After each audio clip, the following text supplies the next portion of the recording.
را روان دی د ځنکدن سختې را روانې دي وجاءت سکرة الموت بالحق ذلک ما كنت منه تحید د کم مرګ نه او د کمو سختو نه چې موږ یریږو تښتو دي دا یو ورځ په موږ باندې را روانې دي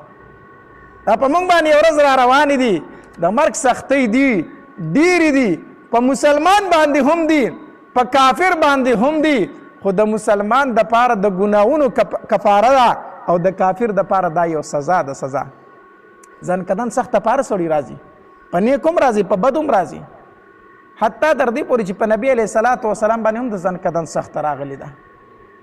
حدیث مبارک کې راځي کله چې نبي علیه صلات وسلام په حالت د نزعه کې و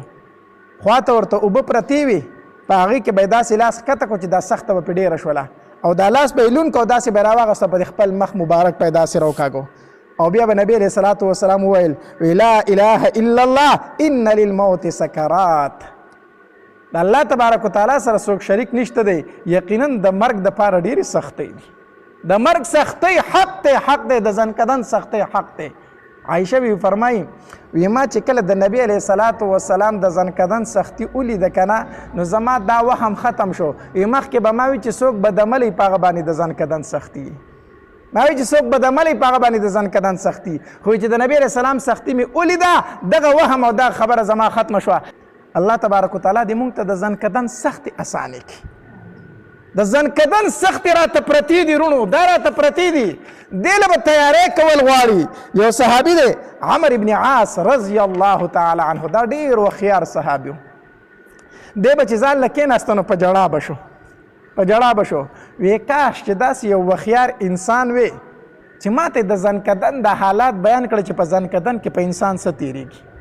دا به د ټول ژوند کې دا ارمان کو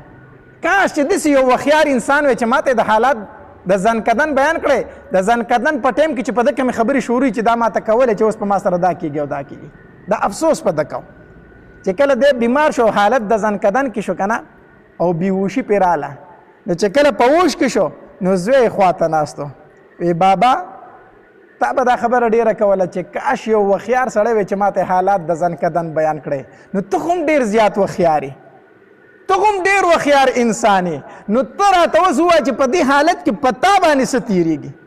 دا خو راته ووایه چې په تا باندې اوس څه حالات دي هغه ورته ووایي بچیا د ځنکدن چې کوم حالات دي زما سره الفاظ نشته چې هغه زه تا ته په الفاظو کې بیان کړم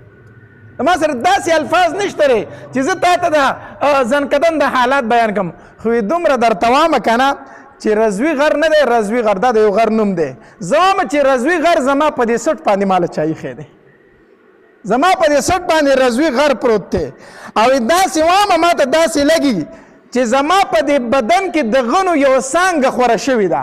او د هغې دا څانګې زما هر رګ ته رسېدلي دي او زما نه په خوله باندې دا څانګه څوک روباسي او هغه غني هغه ازغي زما دا رګونه شلې او داسې را روانه ده زه هم چې زما په دې خوله باندې زما نه د غنو څانګه راښکل شي او زما دا رګونه شلېږي وی زه داسې محسوسومه او بیا ورته وی دا سات دومره په تکلیف سره اخلمه که نه چې لکه اوښ د ستنې په سوم کې چې ننوځي دومره په تکلیف سره زما دا روح دن نوبار کېږي دا ساه مې دن نوبار کېږي دومره تکلیف ته راته د ځنکدن دا سختې رونو موږ ته پرتې دي دې له تیاری کول پکار دی موسی علیه السلام نه چې کله الله تبارک وتعالی روح واغستو او دا روح اسمانونو ته ورله وړو نو الله تبارک وتعالی ته د تپوس وکړو وی موسی دا راته ووایه چې ځنکدن کې څه حالت و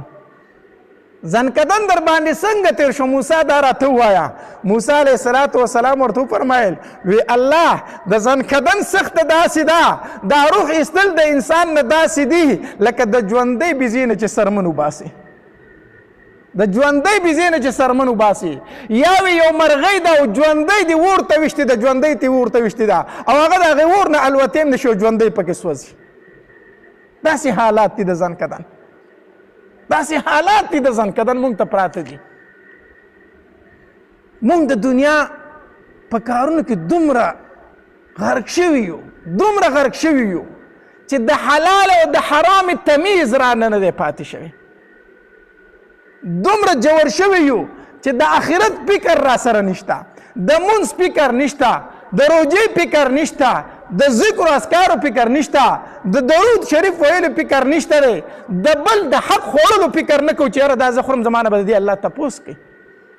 د دې پردي حق به زما نه تپوس کېږي. الله تبارک وتعالی دې زمونږ خاتمه په ایمان باندې کوي. الله تبارک وتعالی دې زمونږ اخره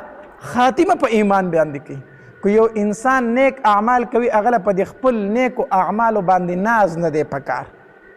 دا نه و چې زه خو رسېدلی سړی یم او دا نور خلک خو ټول ګناهګار دی، دا خو غرق خلک دی.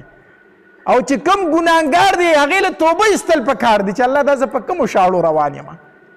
او نیکانو خلکو ته هم کو نیکي کوئ نو په دې ناز مه کوه، د الله نه د خاتمې سوال کوه، د خاتمې اصل شی خاتمه ده.